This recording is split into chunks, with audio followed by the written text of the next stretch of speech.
Let's get it out of the way. I know I look crazy. I know I look... So before every comment is about my fucking eyebrows, I just got the second round of microblading done, and as we've seen from the first round, they look a little crazy in the beginning. And I was gonna take a break. I was just gonna like disappear for a second. I have a lot of shit going on. I'm not really all there mentally right now. And then a video comes out of Trixie Mattel bartending. My favorite drag queen, and I basically have drag eyebrows on right now, so I figured, you know what, this is just a perfect time. So without further ado, what's up everybody? Welcome back to another episode of MikeMGTV, and today we're gonna review something. I was fully prepared for a vacation. My hair's down. Without further ado, let's get into watching the video called Trixie Learns Bartending. Something I still haven't fully learned how to do. But let's judge it. I look crazy. I look crazy and I'm gonna judge somebody? The audacity. I love Trixie Mattel. Please don't anybody think I'm being mean. Hi, it's me, Trixie Mattel. I'm outside my bar. This is it in Milwaukee, Wisconsin, and I think we should go make some drinks. Come on. Okay, I don't really fully know the full story, but I think what happened here was Trixie is either now the co-owner, investor, or maybe full owner of this bar, This Is It in Milwaukee, which is also a bar that they used to frequent back in the day. And I don't know if this is pandemic related. I don't know if this is just them making financial moves, but regardless, a flex. Something I wish I could absolutely do one day. The first bar I ever worked at when, during a time I should have never been working in a bar, but that is besides the point. The first bar I ever bartended at was in Manhattan. It was a bar called Boots and Saddles, and it was the shittiest drag bar ever, but I loved it so much. I loved everybody that worked there. I loved the community. Like those divey bars, you just meet the most real, genuine people. And that's where I actually learned what drag was in the first place. And I would see queens like Miss Cracker, Margot Cummings, Yuha Hamasaki, Britta Filter, Bob, Monet, like all these people that are such big names now. I used to watch them perform back in the day before Drag Race was even fully a thing. So it's been a lot of fun watching them all blossom into having amazing careers. Unfortunately, that bar did end up closing down. And if I had the finances to help keep it alive, I totally would. And I think it'd be amazing. So I completely respect what they're doing. Today we're going to make some very iconic cocktails, and we're going to start out with the Manhattan. The Manhattan is... what is it?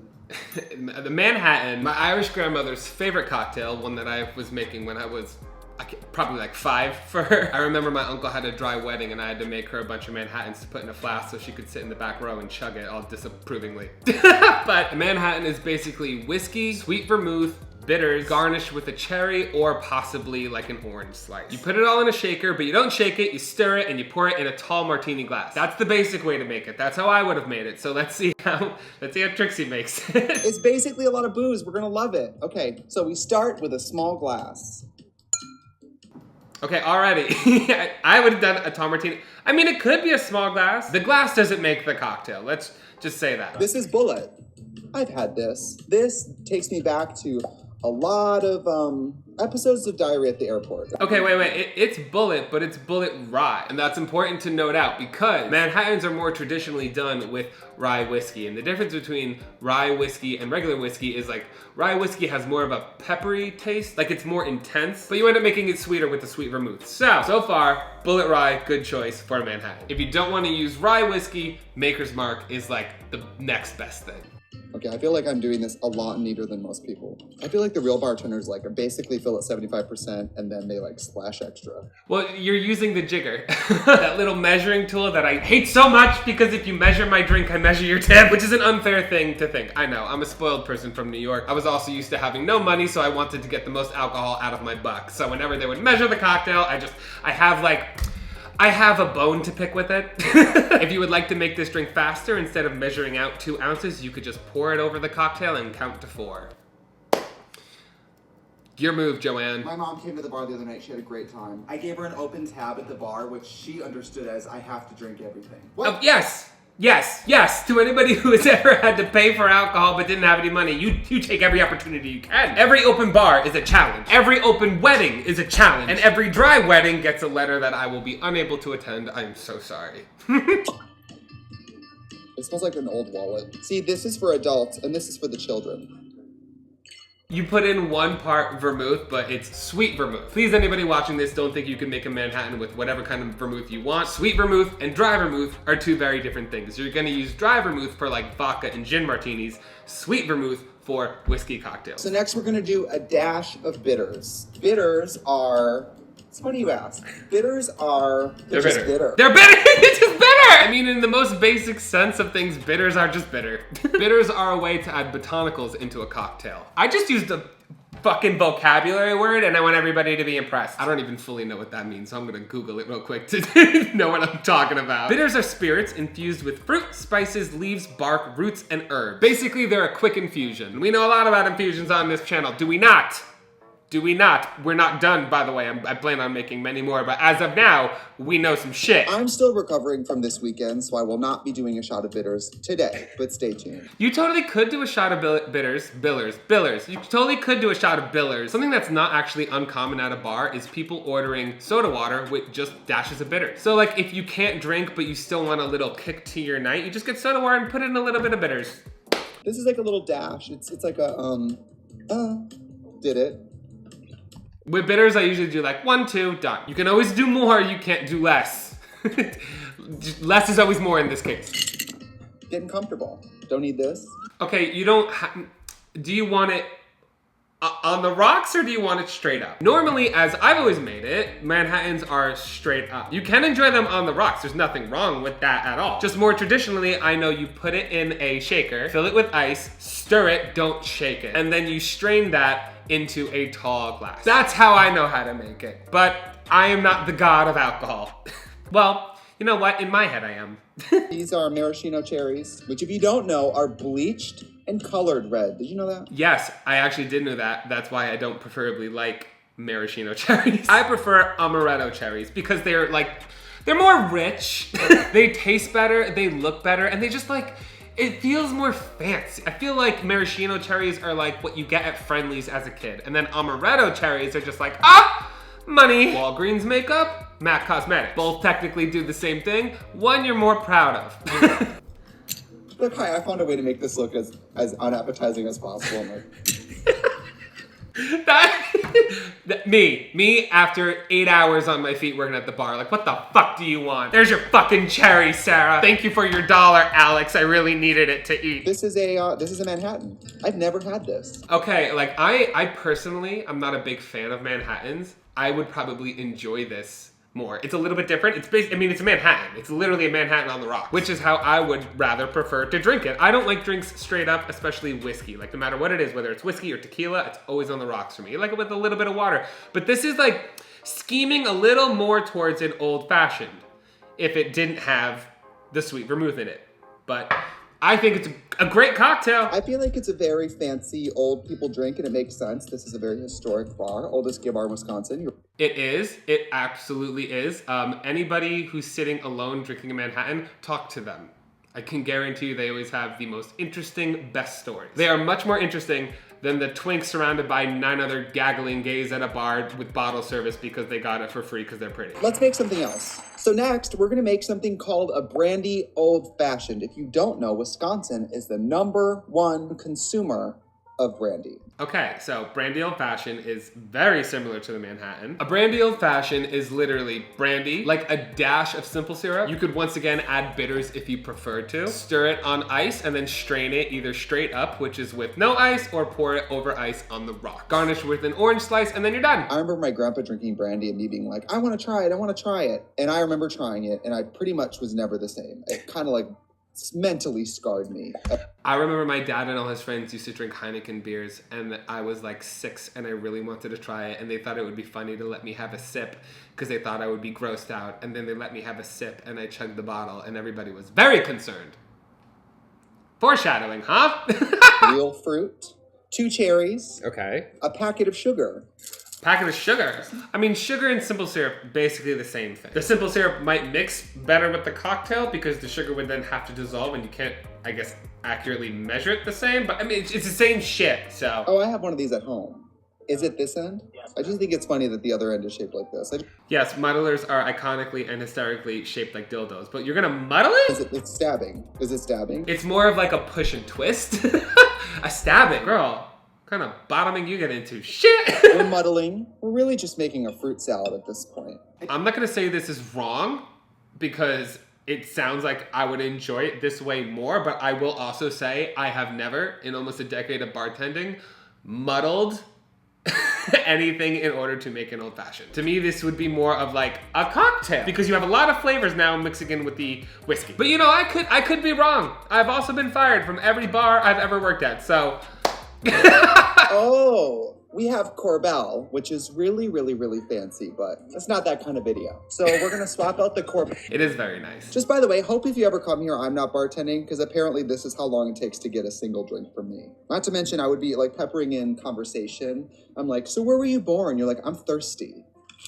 That's why most bartenders, like, I can make you any of these cocktails probably 30 seconds without breaking eye contact with you and having a conversation. Like, that's part of the job. But honestly, I feel like if Trixie was bartending for me, they could do whatever the fuck they wanted, say whatever the fuck they wanted. I would be fully entertained and love the drink no matter what. Even if it was terrible, I would say I loved it and drink the whole thing. In the meantime, make sure you subscribe to my channel. We have new videos every single week. We're doing makeup, we're cooking with easy bake ovens, and apparently we're professional bartenders now. So hey, listen, I've been faking being a professional bartender on this channel for a good fucking minute, and it's been working. So all right, so this is a Brandy Old Fashioned Sweet. So we're gonna top it off with a lovely sweet soda. How's that? Oh. Gorge.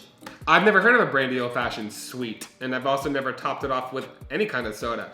So, you know, here, I'm gonna say this again. I have never in almost a decade made an old fashioned like this, but I would probably enjoy this better than any old fashioned I've ever had or made. I'm also being very nice because I know I look like fucking crazy shit right now and I don't want anyone coming for me. I'm so fucking fragile, holy shit. Either of those drinks are very like Wisconsin supper club friendly. Like I remember going to supper clubs for like prom, your grandma's birthday. Going down to Renee's for a fish fry. Honestly, I would rather that than like Jersey. All we have is a fucking Jaeger bomb. Like what's the loudest, most annoying drink you have? Oh, let's relate it to Jersey. Accurate. Next, we're gonna make a Long Island. I'll get the iced tea. We're doing top shelf, okay, folks? We're elevating an otherwise humdrum experience. We're gonna make a fancy, we're gonna recycle trash. And listen before anyone gets mad. Long Islands are trash. And anybody who drinks them are trash. But you know what? I love Long Islands. And I know I'm trash. And I'm proud to be trash and drink fucking Long Island. So, we're gonna start with a giant glass here. We call this a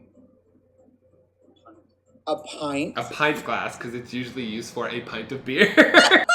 By the way, I used to work at a beer brewery and I didn't know what that was called, if that tells you what kind of... It's okay. I used to work at Advanced Auto Parts in college. I didn't know shit about cars. Can you imagine walking into Advanced Auto Parts in the South, nonetheless? South Carolina, you walk in to get your car fixed and my ass is behind the counter trying to answer your questions? I didn't know a fucking thing. Swear to God. I changed batteries. I don't know how. I sent old women on their way with, I don't know what I did to their car. I put something in it and I sent them on their way and I took their money. Does that have any kind of like, give you any inkling on what kind of bartender I am?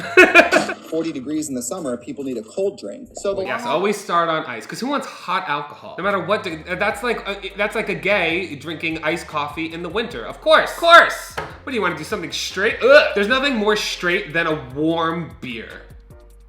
You know, that's the symbol of straight pride, a warm beer. Like a PBR. The Long Island, if you don't know, is it's a very strong drink, and it's not. There's no iced tea in it. Yeah, okay. A Long Island is literally like 75% alcohol. It is vodka, rum, tequila, gin, sweet and sour mix, and like a splash of Coca-Cola. That's what makes it look like an iced tea. You garnish that with a lime, and you're done. Now, in my prime, I could literally hold all those bottles with 2 hands and pour it at the same time. I can make a Long Island in like 7 seconds. I think it's a lot like being on stage. People watching you make their drink, everybody's probably very critical and specific about how you're doing it. And Everyone always asked why I would light up while bartending and I would always tell them it's like me being on stage. When I'm bartending, I'm like performing as I'm making you the drink. I'm entertaining the customers. I'm talking to you. I'm making you laugh. I'm like your therapist. We look good. We make you feel good. It was literally like me feeling like I was giving a performance, and it would lighten my night up, I swear to God. I think that's why I liked bartending so much, because I was good at it, and people liked to watch me be good at it, and I wasn't even actually good at it, so people just like to watch me lie. I would be the worst. Be like, I don't like it. I'd be like, well, you shouldn't have ordered it. Not funny. Yeah, I do! I'm sorry, the apple martini doesn't taste like I thought it would. Can I have something else? I'm sorry, Marianne. What did you think an apple martini was gonna taste like? Cucumbers? What's the strawberry daiquiri taste like? I'm gonna take a wild guess. I'm pretty sure I've been told that mixing booze makes it harder for your body to process it, so this should be good. Yeah, that's why Long Island iced teas fuck you up. They are a sprint. Ooh, that was thicker. Did you see that? Did you see the cam? Oh, that's right. You do also add in triple sec. I forgot that. Oops. See? See? I even fucking forgot. I would have totally given you that fucking drink without the triple sec. Oops. So we're adding some lovely cola, and that's what gives it like a tea color, even though it's not tea. It's a lie. I wonder how the people of Long Island feel about this being called an iced tea. You know what? They probably don't love it. But once again, if I'm gonna relate it to anything like Jersey, there's a shop called the Jersey Turnpike, which is literally at the end of the night in New York City at 5 a.m. after making drinks for people for 8 hours. You take the bar mat and you pour in all the shit on it into a shot glass and you drink that. That's a thing that we would do, and it's called the Jersey Turnpike. It does look like, it kind of looks like an Arnold Palmer. It is a little too dark. that is very dark for a Long Island iced tea. I would suggest more of the sour mix ratio and then like just a splash of Coca-Cola. Because if it's too dark, people will be upset. The only time I've ever had anyone return a Long Island iced tea is because there was too much Coca-Cola in it. That's my only warning. And that's it. Stunning, gorgeous, vodka, tequila, Yes. gin, Yes. rum, Yes. triple sec, Yep. cola. Yep. Is that it? And sour. You got it, girl. It's so good. How is it so good? I mean, It really is, and I don't have I don't know how all that alcohol mixed together does what it does, but it really fucking does something. It tastes better than any of that shit that you guys mix together at college parties with fucking candy and all that bullshit. I'm not even getting into that. Y'all know how I fucking feel. Just drink Long Island's instead. If you guys would like to see me attempt to make these Trixie Mattel drinks, let me know and I'll do it. Or should I try to come up with my own Trixie Mattel cocktail? Like I can make drag queen inspired cocktails. This is how I come up with my video ideas. Let me know what you think about that idea in the comments below and which drag queens you would like to see me make a cocktail for. All in all those drinks sound pretty good. Are they a little bit different than the way I normally make them? Yes, but that's the fun thing about making cocktails and alcohol in general. You don't have to be perfect. You can skew a little to your own liking. Just like cooking, making drinks isn't always exactly black and white. Have fun with it and experiment a little bit. You know, you experiment enough with your little bits, experiment with your drinks too. I adore Trixie, and I think that everything they're doing is very inspiring. Like, I feel like Trixie is an amazing drag queen, but more than that, their business sense is extremely inspiring to me. So if you guys aren't already, please go subscribe to Trixie Mattel. I'll be sure to put a link to their YouTube channel in the description below. Be sure to like this video if you enjoyed it and subscribe for future videos. I put them out weekly. Again, I'm sorry, like I took a week off. I've been going through some shit and my eyebrows are a little bit crazy. So I know people are still gonna comment about it. But please, thank you for giving me a little bit of a break. I don't like to be away from you guys for longer than I need to because even though breaks are nice, making videos is what makes me happy. So not making them doesn't really help me. So thank you guys for helping to cheer me up. I'm glad to be back to some extent. As always, my name is MikeMGTV and you're fucking welcome.